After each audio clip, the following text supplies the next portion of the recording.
sehingga banyak instansi atau tempat-tempat perguruan tinggi, akademi mengajar bahasa Indonesia.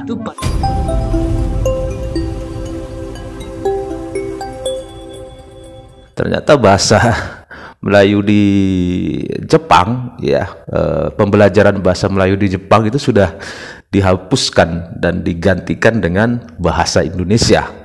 Untuk lebih jelasnya ya guys ya, langsung saja kita tonton videonya. Video ini miliknya dari The Wanderer ya guys ya. Nanti linknya saya taruh di deskripsi. Jangan lupa guys dikunjungi, di subscribe ya. Oke, langsung saja kita tonton videonya.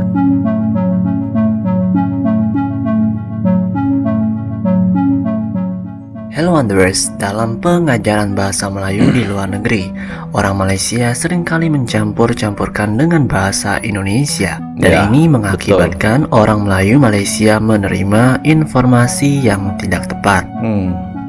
Banyak yang beranggapan bahwa bahasa Melayu masih diminati di luar negeri, padahal kenyataannya berbeda. Di Jepang misalnya, bahasa Melayu sudah tidak lagi diajarkan, digantikan dengan bahasa Indonesia. Aduh, sakitnya itu. Dan pada waktu itu Dr. Hiroki dari Jepang menjelaskan bahwa bahasa Melayu tidak lagi menjadi mata pelajaran di sekolah atau universitas di Jepang. Aduh, nyesek.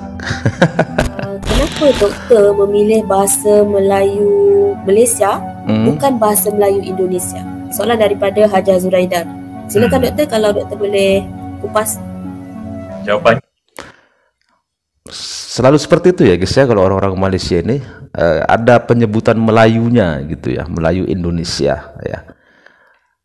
Apa ya, supaya bahasa Melayu dia itu naik kali ya guys ya. Jadi harus ada itu Melayunya, itu Melayu Indonesia. Adalah kebetulan, kerana apabila saya belajar di Universiti Tokyo semasa saya degree sarjana muda, kursus bahasa yang ditawarkan adalah bahasa Melayu di Malaysia dan bukannya bahasa Melayu di Indonesia.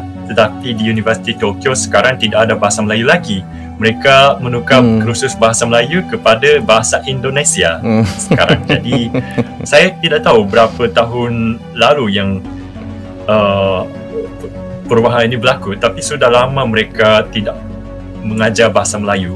Aduh, nyesek banget guys. Wah, ternyata di Jepang bahasa Indonesia semakin populer, tapi sayangnya bahasa Melayu Malaysia malah tidak ada. Dan ini menjadi bukti bahwa bahasa Indonesia diminati daripada bahasa Melayu Malaysia. Iya, setelah banget ya dokter tadi bilang bahwa bahasa Melayu sudah tidak ada ya pembelajaran di Jepang, justru diganti dengan bahasa Indonesia. Aduh, dengarnya kok nyesek banget ya.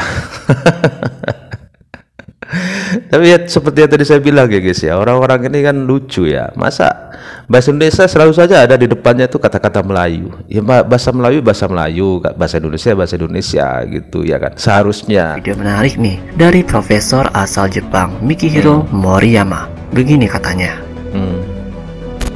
Indonesia di Jepang itu sudah 113 tahun. Sejak tahun 1908. Ini tahun Jepangnya tahun Meiji 41. Pemerintah Jepang mendirikan jurusan bahasa Melayu, program intensif bahasa-bahasa timur di Akademi Bahasa-Bahasa Tokyo, asing Tokyo. Ini menjadi Tokyo University of Foreign Studies sekarang. Jadi sejarah pembelajaran bahasa Melayu pada waktu itu belum ada istilah bahasa Indonesia. Ya, betul. Itu sudah cukup lama. Ini masih continue, masih kelanjutan sampai sekarang. Bahasa Malaysianya itu tidak banyak, tetapi bahasa Melayunya menjadi bahasa Indonesia. Sehingga banyak instansi atau tempat-tempat perguruan tinggi, akademi mengajar bahasa Indonesia. Itu pada tahun 1980-an dan 90-an. Itu karena perkembangan bisnis. Hubungan kedua negara menjadi lebih kuat dalam hal ekonomi. Jadi kepentingan ekonomi mendorong pembelajaran bahasa Indonesia. Dan juga sekaligus pada waktu itu turisme dari Jepang ke Indonesianya ini semacam ini roket ya, jadi meningkat drastis naik, khususnya turis Jepang datang ke Bali dan juga ke Borobudur dan tempat-tempat lain. Oke, itu dia latar belakang pengajaran bahasa Indonesia di Jepang. Sekarang mari kita lihat perkembangan bahasa Indonesia saat ini. Pembelajaran BIPA di Jepang masa kini ini tidak terlalu berubah. Saya hitung pada tahun 2008, artinya ya sudah 10 tahun lebih ya. Tetapi saya kira masih tetap sekitar 40 universitas punya program. Lihat guys, banyak dan guys. 5 SMA, mungkin ini 3 bisa jadi agak berkurang. Dan berbagai kursus bahasa di kota-kota besar, khususnya Tokyo, Osaka, Nagoya, dan kota-kota lain.